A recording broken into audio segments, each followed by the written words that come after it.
Ад знікнення Мельнікавай да харасменту ў праваабарончых арганізацыяў.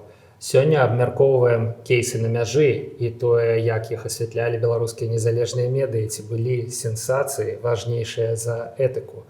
Абмяркоўваем з Надзеяй Белахвосцік, Паўлюком Быкоўскім, аўтарамі і вядоўцамі падкаста «Безнадзейна» з Паўлюком. І мы ў гасцях у Паўла Свердлова у Беларусь Тубараў. Хочу сказаць, што, як і папярэдні выпуск, гэта лагічна працягвае тое, чым Надзея і Паўлюк займаюцца ў сваім падкасці, які прысвечаны медыяпісьменнасці, таму, як працуюць медыі. Ну, а сёння пра праблемныя кейсы, пра неадназначныя кейсы, можа быць, пра такія, пасля асвятлення якіх той сёй нават падумаў, што медыі ваююць не ў той бок. Да? Як вось на гэтым меме, да? Ты не туда ваюеш. Што медыі ставяць палкі ў калёсы офісу Ціхановскай, дэмакратычным сілам і гэтак далей. На маю думку, гэта, конечно ж, абсалютна не так, не для того, каб паставіць кому-нибудь палкі ў колы. Медыі падымаюць праблемныя пытанні, але вот прапаганда і палітыкі, конечно ж, да, ну, кому наступает на болючий мозоль. Да, яны, конечно ж, спрабуюць прадставіць гэта менавіта як нейкія спланаваныя атакі у свой бок. Дарэчы, Лукашенко увесь час так і кажа пра любую крытыку. Ну, для яго ўсе ворагі, так. Адрас. Але якраз мы ў мінулым разе казалі, у мінулым выпуске мы казалі пра вот гэтую ролю незалежных медыа, пра Watchdog, і яна распаўсюджваецца ж не толькі на дзяржаву, не толькі на рэжымы, яна распаўсюджваецца на ўсё наша жыццё. Так, было б вельмі дзіўна, калі б мы глядзелі толькі ў адзін бок, там крытычна ці... Да гэтых крытычна, а гэтых заўжды гладзім па галоўцы, да?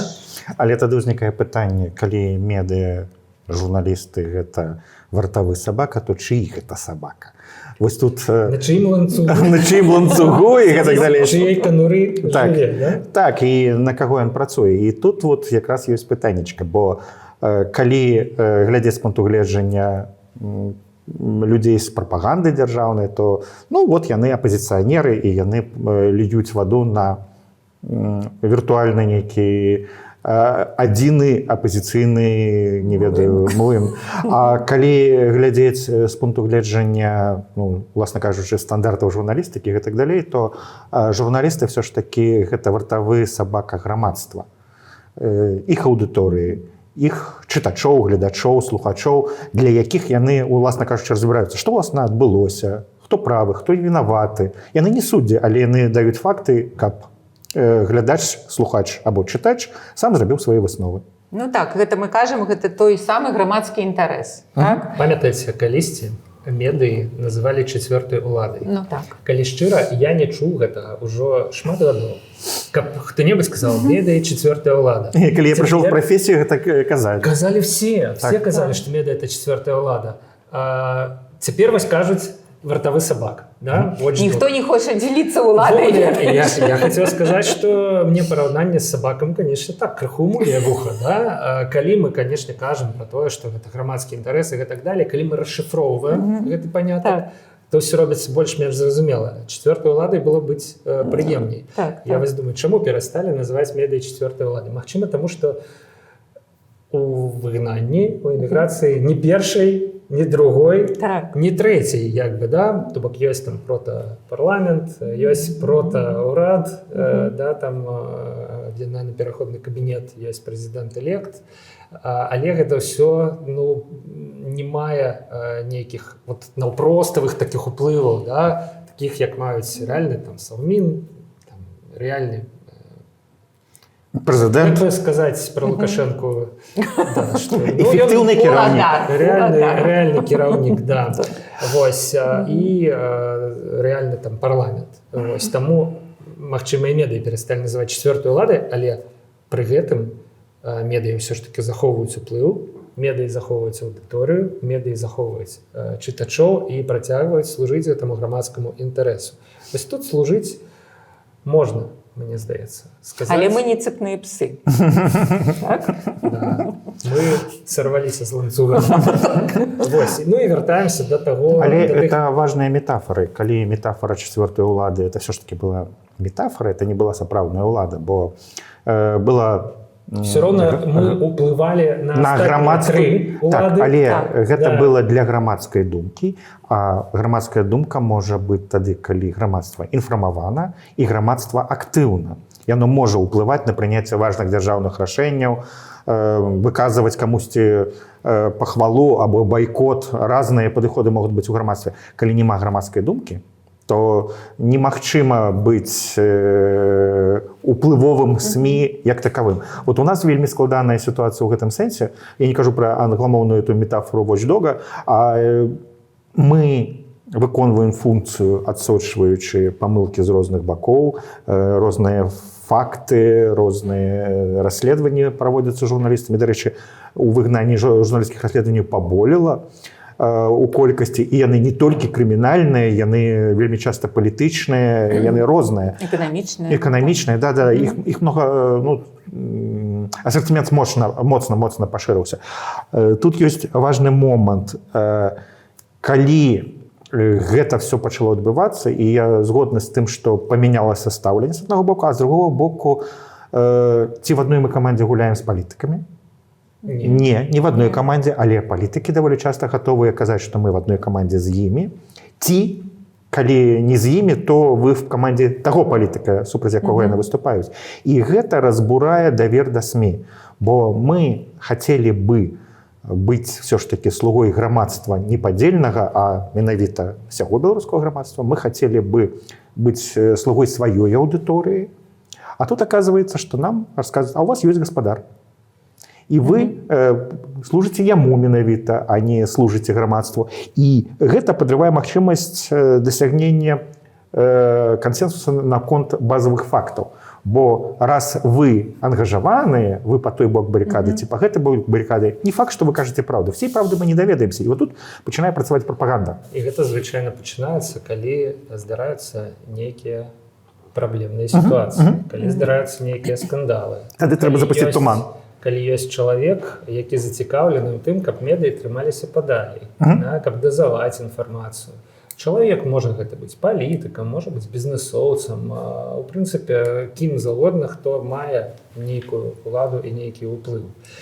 Ну што, перайдзем? Ну так, мы уже давайте да кейсаў. Першы ў 2025 такі кейс, калі не браць кейс пашпарта Новай Беларусі, які цягнецца ўжо... З 24-го года? Некалькі гадоў, да. Гэта было, канешне, знікненне Анжэлікі Мельнікавай. Гэта на мяжы лютага і сакавіка 2025 года. Мне здаецца, першым, хто пра гэта паведаміў, быў Павел Латушка. То бок, гэта было даволі афіцыйна. Гэта пачыналася даволі афіцыйна. Яны заўважылі, што Мельнікава перастала адказваць, некуды знікла, падалі заяву у польскую паліцыю і паведамілі пра гэта людзям. У пятніцу вечарам. У пятніцу вечары, і гэта традыцыйны момант. Гэта вельмі важна менавіта для працы медыа. Як і все жывыя людзі, в пятніцу вечарам медыйшчыкі ўжо хацелі б встаць. Не толькі гэта важна. Все кепскія навіны прынята паведамляць в пятніцу вечары, каб это не паўплывала на біржы ў заходнім свеце. Адпрацаваныя в камунікацыйным супольнасці гэта проста вядома, што да панядзелка ўжо нічога не памяняецца. Раз, уляжацца. Другі момант. А што вы дзе знойдзеце в суботу і нядзелю, калі людзям найперш трэба гэтая інфармацыя? Дзе афіцыйныя асобы? Так. І ты будзеш манапалістам, хто будзе выказвацца ў гэты момант. Я не скажу, што Латушка абавязкова ставіў такую мэту, але так супала, што... Так атрымалася. Што гэта адбылося в пятніцу ўвечары, і 2 дні журналісты мусілі абапірацца выключна на урывістыя выказванні Латушкі, іншых прадстаўнікоў там кабінета, офіса, коордынацыйнай рады, мала хто што ведаў, і адпаведна было вельмі вялікая прастора для домыслаў, чутак, плётак і гэтак Давай далей. мы скажем, што мы правялі Медыа-IQ правёл даследаванне менавіта таго, як медыа асвятлялі вот гэты кейс знікнення Анжэлікі Мельнікавай. І мы адсачылі і храналагічна, як гэта было, і па наратыўных рэчах, як гэты кейс развіваўся. Распавядзі. І гэта вельмі, вельмі важна. Ну, першае, што я хочу сказаць, што трэба ўлічваць, што вот медыа ну, вот з моманту рэлакацыі, з моманту нашага выгнання, гэта, напэўна, першы такі кейс, калі нешта адбылася не ў Беларусі, да якой мы не маем не можам прыехаць. Так? Мы не можам. І ўжо медыа змірыліся з тым, што мы не можам там паехаць на месца здарэння, мы не можам паразмаўляць з людзьмі, мы не можам там запытаць нікога, і мы неяк так працуем. І тут мне здаецца, што яно трохі спрацавала. Можна расследаваць прямо тут. Што не былі гатовыя адразу, ну вот той самы дзень, не ведаю, паехаць там у школу, там туды-сюды, гэта, ну... Ну, было цяжка пераадолець стэрэатыпы, што мы гэтым ужо не займаемся. І ў нас, уласна кажучы, людзі заточаны пад іншае. Вось мяне асабліва ўразіла, што ў некаторых рэдакцыях зараз ёсць людзі, якія ніколі не працавалі в полі. Ёсць людзі, якія читают чаты, займаюцца пошукам інфармацыі па адкрытых крыніцах, і гэта цэлая кірунак прафесіі зараз у журналістыцы. Ну, бо ўжо прайшло 5 год. А в полі гэта значыць нават не тэлефануюць, не просто не ходзяць ножкамі, нават не тэлефануюць, не размаўляюць з жывымі людзьмі. І гэта, на жаль, так. А другая рэч вельмі важная, тое, што ну, напрыклад, у Польшы мала якія рэдакцыі, якія журналісты працуюць менавіта як журналісты, так? Со статусом журналістаў в Польше ці в Літве, там неважна. Але мы ведаем, як беларускія журналісты. Нет, наши, менавіта нашы. Ну, гэта все з легалізацыя, гэта статус, як зарэгістраваны. І таму і не ведаюць, якія афіцыйныя органы можна звяртацца, ці адкажуць, ці... Ну, гэта таксама ўплывае на то, як асвятляўся гэты кейс, так? І таму было шмат... І мы адсочвалі... Першае гэта было як? Мы яшчэ адсачылі ў 4 інфармацыйных прасторах, як гэты кейс. Гэта беларускія незалежныя медыа, нашы там прарэжымныя, як польскія медыа пра гэта пісалі, ну і як расійскія ліберальныя. Так? І гэта таксама вельмі цікава. І пачыналася, што так, знік чалавек, знік палітык, ну так фармальна гэта трэця асоба у гэтай структуры, у гэтай іерархіі. Так? Але вельмі хутка гэта ўсё... Можна было б чакаць, што будзе пісаць пра палітыка. Знік палітык, і гэта было тое, з чым выступіў Латушка першапачаткова. Вот знік палітык, мы бачым, што ёсць пагроза беларускім дэмакратычным лідарам у выгнанні, што доўгія рукі рэжыма і так далей. Але все пераключылася на тое... Вельмі хутка. Буквально там за 24 гадзіны. Якая яна мама, якая яна жанчына, як яна жыла, і гэтак далей, быццам бы гэта... Зніклі грошы. Не, грошы зніклі. Яна знікла з грашыма. Не проста зніклі грошы. І вот тут даволі хутка, па-першае, адразу з палітыка абрынулась на ўзровень проста асобы і пераключэнне на тое, што яна жанчына і якая яна жанчына. Другое, скандальная гісторыя з грашыма, і там далей пачынаюць развівацца гісторыя ўжо, калі з КДБ, палюбоўнікам і гэтак далей. Всё гэта вельмі цікава адбылося. Я вот кажу, мне гэта цікава, таму што нашы СМІ казались пад уціскам. Вот з аднаго боку, як Надя казала, што не зусім была гатовы да таго, што трэба працаваць у полі, а другі момант, аўдыторыя чакала, што зараз вы ўсё раскажаце. І тут в інфармацыйнае поле вкідваліся чуткі, бо першапачаткова ўкідвалася пра гэтыя грошы, а мы дагэтуль не ведаем адказа, ці гэтыя грошы скрадзены, ці яны знятыя з рахунку, бо это розныя рэчы. Мы не ведаем, дзе Мельнікава і ці жывая яна, это все невядома. Кейс развіваецца. Дарэчы, вельмі важна, што мы пачыналі даследаванне некалькі месяцаў таму, вот оно скончана гэта снежань, і прайшло 8 месяцаў, так? І менавіта з гэтай кропкі мы можам паглядзець туды і як гэта асвятлялася. Таму што сапраўды нескончаная гісторыя, чалавека няма. І мы можам нават і ацаніць, як было, бо падагравалася вельмі моцна, так, гэта ўсё, где, хто, з кім, палюбоўнікі, так, сяк бы, усплывалі нейкія вельмі такія, я б назвала, брудныя нейкія дробязі пра яе сексуальныя нейкія там інтарэсы ці там нешта. Усё выплыла, і мы пабачылі, як там, напрыклад, все этычныя нейкія парушэнні, як яны былі разам там, з гендернымі стэрэатыпамі. І гендерныя стэрэатыпы, яны уключыліся аўтаматычна, просто, можа, нават там рэдакцыі не ўсведамлялі, што гэта. І гэта было ўсіх, гэта было і ў польскіх, пазней, у расійскіх мы не кажам. Все вельмі проста. У гэтай гісторыі мы спачатку зрабілі гіпотэзу, як бы асвятлялася знікненне мужчыны-палітыка, а потом аказалася, што также вот наша гіпотэза апраўдалася пры асвятленні знікнення Котава. Вельмі хутка змаглі паглядзець, як асвятлялася знікнення. Гэта не наш судебны эксперымент, але следчы эксперымент, але тым не менш шмат што супала. Па-першае, дзеясловы, якія ўжываліся, вот это вот даволі цікава і ярка. Жанчына, з ёй нешта адбывалася, яна была аб'ектам уздзеяння. А калі казалі пра Котава, пра мужчыну, то это ён уплыў на кацеры, а не яго увезлі на кацеры. Тут ужо іншыя падыходы. І ніводнага разу ніхто не запытаўся, ці просто это было, может быть, в бэкграунде у вялікіх матэрыялах пра сям'ю Котава, і дзе яна жыве і так далей. Гэта не было важным фактарам. Пры тым, што у Кейсі Мельнікавай сям'я была адзін з самых галоўных фактараў. Жанчына-маці. І пры гэтым яе былы мужчына, яе новы мужчына, ці гэта адзін і той же мужчына, там, допустим, з кім яна жыла ў Варшаве, там много всяго абмяркоўвалася, што, магчыма, мае дачыненне да гэтай гісторыі, але гэта не факт, бо калі гэта знікненне звязана з яе палітычнай дзейнасцю, цалкам магчыма, што ўсё гэта яе прыватнае жыццё не мае да яго ні малейшае дачынення.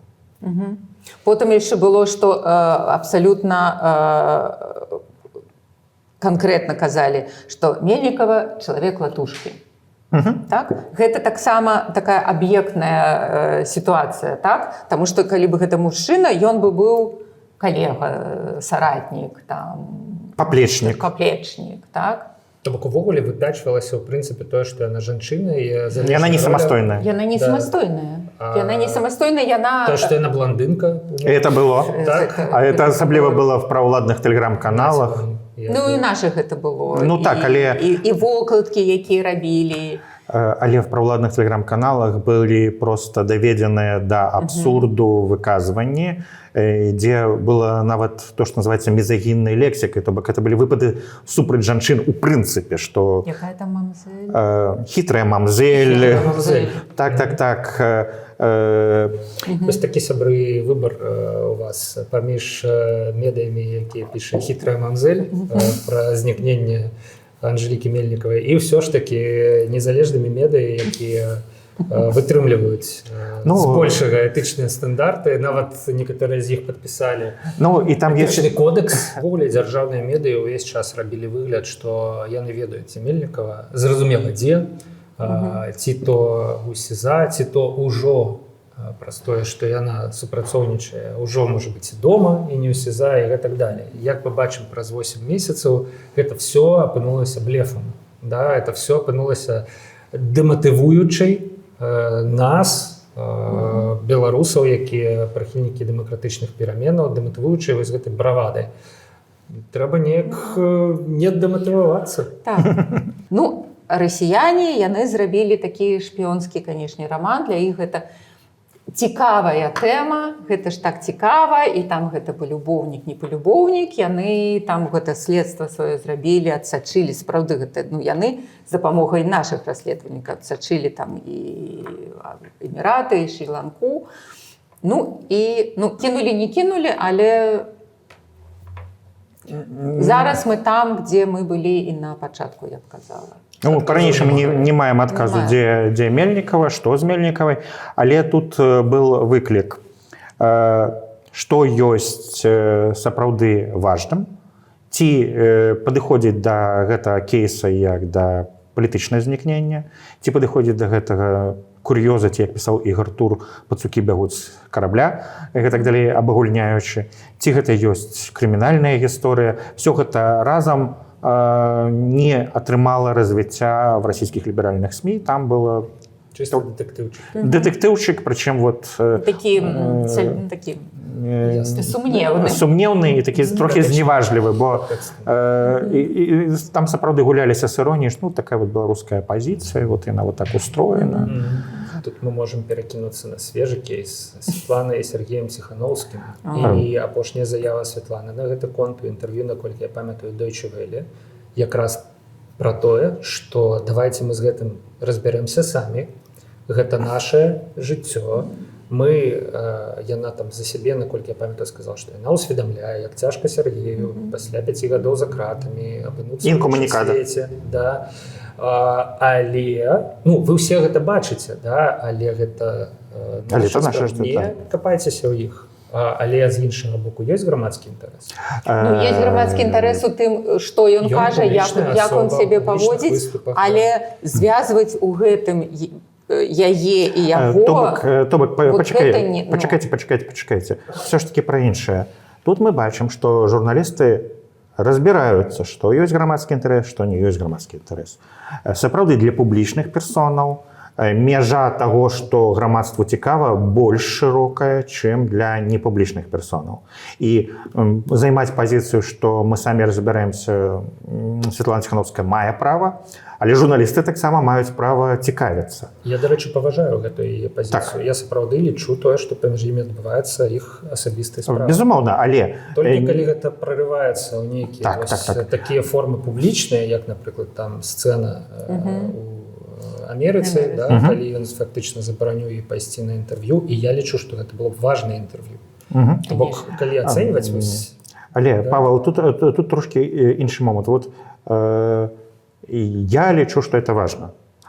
Нехта іншы скажа, я лічу, што это не важна. І гэта паказвае, што ёсць розныя рэдакцыйныя палітыкі і ёсць усведамленне, калі яно узважваецца. Я журналіст, а ён вот нехта іншы, не журналіст. Не, я кажу пра... Я кажу зусім пра іншае, што ёсць розныя рэдактара, ёсць розныя рэдакцыйныя палітыкі, і мы бачым у нашым коле незалежных СМІ, што ёсць розныя падыходы да гэтага. Мне здаецца, што ты ў мінулым нашым выпуску якраз такі казаў. Гэта адрозненне дзяржаўных, гэтых прарэжымных медыяў ад недзяржаўных. Дзяржаўныя ўсе аднолькавыя. Калі вы падпісаныя на некалькі тэлеграм-каналаў дзяржаўных медыа, вы бачыце, як перацікаюць адны і тыя ж посты з аднаго ў іншы, з аднаго ў іншы. Яны рэальна все аднолькавыя. Недзяржаўныя медыі все розныя. Яны могуць спрачацца. Яны могуць па-рознаму паступаць. Выбірайце любое. Так. Давайте куды далі? Но ёсць яшчэ важная гісторыя з тое, з чым сутыкнулася беларускае грамадства ў 25-м годзе. Это кейс Андрея Стрижака і як адно медыа напісала пра... як это было, непрошаныя дикпікі. Так, гэта гісторыя, якая варвалася, якая не выглядала першапачаткова з пункту гледжання шырокіх колаў нечым, ну, больш, чым нешта такое смажанае факт. Але потым аказалася, што пра гэта варта гаварыць і трэба разбірацца. Бо спачатку это было просто цікавостка. І не кожны лічыў вартым это ўвагі. А потым аказалася, што... Я думаю, што не кожны чытач ведаў, што такое дикпік. Ну, так, даведаліся. Да. Але я магу сказаць, што на заблакаваным сайце гэтай медыі гэты тэкст некалькі дзён чытаўся вельмі добра, то бок людзі, калі даведаліся пра гэта, я думаю, шэрылі спасылкі і зразумелі важнасць таго, што адбываецца. Для каго-то, магчыма, гэта сапраўды была пікантная гісторыя. Ну, першапачаткова шмат хто так успрыняў. Так себе паводзіць. І навошта пра гэта гаварыць? Ну, да. Але... Шмат мы чулі такого. Гэта яго асабістае жыццё, так? Але пры гэтым гэта была публічная асоба, і застаецца публічнай асобай, але была публічная асоба, якая кіравала праваабарончай арганізацыі. Ну да, шмат чулі і бачылі каментароў, навошта вы топіце байсол. Так. Да? Навошта вы гэтую гісторыю знялі, апублікавалі, вы топіце паспяховую арганізацыю, якая ладзіць зборы, праз якую беларусы могуць дапамагчы. Яна эфектыўна працуе. Да, эфектыўна працуе. Ну, дзякаваць Богу, мне здаецца, пасля ўжо давалі прадстаўнікі гэтай арганізацыі інтэрв'ю, якіх казалі, што яны не праселі па зборах, і быў збор на палітвязняў, у прыватнасці на выпушчаных закрыты за суткі, там, за двое, з перахлёстам у 2 там, з нечым разы. Збіралі 50 000, назбіралі 111 000. То бок мы бачым, што не патапілі. І не мелі на мэце, і не адбылося такого. Але тут мы вяртаемся зноў да... Зато абмеркавалі праблему важную для грамадства. Ну так, разабралі 12 кейсаў харасмента, памянялася кіраўніцтва гэтай арганізацыі і памянялася стаўленне да сітуацыі. І, можа быць, большае разуменне ў грамадстве да таго, што такое харасмент і чаму з гэтым варта змагацца. Ну вот мне здаецца, што вот гэта вельмі важна. Калі б гэты кейс узнік, напрыклад, 3 гады ці 5 гадоў таму, я не ведаю, ці пісалі б, ці б апублічылі, і як грамадства бы гэта ўспрыняло. Мне здаецца, што гэта такі таксама паказчык, як грамадства сталее, як медыя сталеюць, і грамадства сталее дзякуючы медыя працы. Гэта вельмі важна. Гэта звязаныя працэсы, Так. насамрэч. Вось у гісторыі з Байсолам і Стрыжаком публікацыя пра недахопы, хібы аднаго чалавека не адбілася на тым, як працуе арганізацыя. То бок тут нават тыя, хто лічыць, хто казаў, навошта вы, да, што ворагі, значыцца, не ў той бок ваюеце, яны не мелі рацыі. Але гэта не значыць, што, па-першае, яны зрабілі нейкія высновы. Гэта не значыць, што ва ўсіх кейсах, вот, напрыклад, згаданы ўжо намі пашпарт Новай Беларусі, пасля расследавання БРЦ пра тое, што нейкі там кампанент, я ўжо не памятаю дэталяў, але нейкая фірма, адна з кампаній, якая занятая ў вырабніцтве этого пашпарта, звязана з былым ці цяперашнім, там складана зразумець. Ці бываюць былыя кашыкі Лукашэнкі. Таксама я не ведаю, да, як афіцеры там не бываюць былымі. Вось, калі ты ўжо раз наступіў, то ўжо в этом мне ўжо на ўсё жыццё, як бы, да. Вось, але шмат для каго у той момант гэта быў шок, нават для тых людзей, якія аформілі пашпарт, збіраліся аформіць тое, што гэтыя даныя трапляюць у кампанію, за якой стаіць вось гэты чалавек. Тут бяспека — гэта ключавы момант, бяспека даных, і гэта, канешне, было вельмі непрыемна. Фактычна пра пашпарт мы з таго часу чуем вельмі рэдка. То бок здараюцца і такія журналісцкія кейсы вось у нашай сітуацыі, якія фактычна хаваюць той ці іншы праект. І не памятаеце, казалі тады, што беларускі расследавацкі цэнтр не туды ваюе?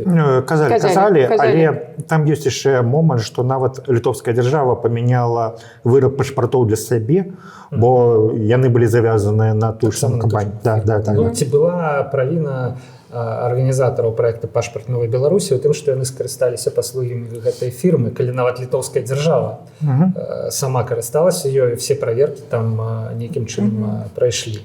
Відаць, не, але вот па пашпарту быў нанесены удар. Ну, гэта ўсё пра тое, што медыя, сапраўдныя незалежныя медыя, не павінны быць такімі лагоднымі, не павінны быць такімі прыемнымі для ўсіх, і часам гэта балюча для удзельнікаў нейкіх падзей, але такая ў нас місія. Што з гэтым рабіць? Медыя не мусіць абмяжоўваць сваю працу пры даследаванні кейсаў, звязаных з апазіцыяй таксама. Хаця, у прынцыпе, адна з такіх вот галачак, якая стаіць у галавах у многіх журналістаў, што ёсць бок, ну, нават не то, што сваіх, ёсць тыя, хто да каго падыходзіць несправядліва, хто пакрыўджаны, хто пацярпеў, вот да іх трэба неяк па-іншаму ставіцца. І вот часта ёсць такое ў галаве, што апазіцыя вот у гэтым коле знаходзіцца. Але разам з тым апазіцыя робіць і памылкі, якія трэба выпраўляць. Таму медыя не працуюць на апазіцыю, яны працуюць на аўдыторыю. І аўдыторыя павінна разабрацца ў фактах і рабіць свае высновы. І дзякуючы вот этой зваротнай сувязі, тая ж самая апазіцыя ці іншыя палітычныя сілы могуць рабіць працу над памылкамі і не будучы вось гэтых крытычных галасоў, разбору гэтых фактаў, было бы складана выправіць памылкі. Ну і яшчэ кажу, што вы лееце ваду на млын там прапаганды, што яна ўсё гэта выкарыстае, але яна так выкарыстае альбо прыдумае так. Придумаць пра тое, што выкарыстае, што не выкарыстае прапаганда і што там скажа Азаронак. Тут для мяне дылема такая, што ёсць нейкая агульная справа. Мы казалі, што медыі розныя і палітыкі розныя ў дэмакратычным грамадстве, да? Ёсць у нас ва ўсіх некая агульная справа. Мы мусім ісці да дэмакратычных пераменаў у Беларусі. І вось не хочацца шкодзіць гэтай агульнай справе. І людзі, якія крытыкуюць актыўнасць медыяў, да, яны таксама кажуць, ну, вы ж разумееце, да? Пачакайце. Не будьце ворагамі дэмакратыі. Калі Мельнікава знікла, Котаў знік, гэта былі відавочныя ўдары па НАУ, па Латушку, да, гэта таксама, вот, што там у вас бяспека, а колькі у вас яшчэ там, значыцца, такіх кейсаў будзе і гэтак далей. То бок, ну, не рабіце яшчэ горш, да, не падсвечвайце гэта. Но мне здаецца, што тут все ж таки няма выбару, і тое, што нас не забівае, робіць нас лепшымі. Калі у НАУ, навокал Латушкі праблемы з бяспекай, і ніхто пра гэта не кажа, то гэта можа скончыцца нашмат больш дрэннымі падзеямі і наступствамі. Калі ўсё ж таки ёсць магчымасць, дзякуючы гэтым падсвечаным медыямі праблемам, нешта выправіць, нешта пабудаваць па-іншаму, да? Можа быць, якраз таки гэта ўсё ж таки выратуе і справу, і, можа быць, і жыццё і здароўе калі-небудзь, да? То бок, хто мы такія і хто такія нашы крытыкі, каб вось у гэтай кароткай перспектыве, да, адразу на эмоцыях казаць, што вы робіце гэта на шкоду. Не, магчыма, у нейкай далёкай перспектыве будзе станоўчы эфект. Згодна. Дзякуй вялікі. Так, нет, стоп. Не. Мы можам шмат у чым пагаджацца, але важна тое, што мы рэфлексуем над гэтымі рэчамі. У кожнай сітуацыі рэдакцыя прымае сваё рашэнне, і рэдакцыі часам спрашаюцца, і мы можам часам назіраць такія спрэчкі па, здавалася б, відавочных пазіцыях, але часам аказваецца, што гэта не відавочна, і это нармальна, бо калі мы все дуем в одну дуду, то гэта ёсць прапаганда насамрэч. А калі мы спрачаемся, калі даем магчымасць бачыць розныя бакі і бачыць памылкі, бачыць добрае, можам даваць пляцоўку для спрэчак палітыкаў, бо яны таксама могуць мець розныя пазіцыі. Это нармальна. І вось гэта функцыя медыа, а не функцыя абслугоўвання ўлады ці апазіцыі. Ну, гэта і ёсць дэмакраты. Дзякуй, вялікі сябры. Паўлю Быкоўскі, Надзея Белахвосцік, Павел Свярдлоў. Бывайце. Праз тыдзень. Пакуль.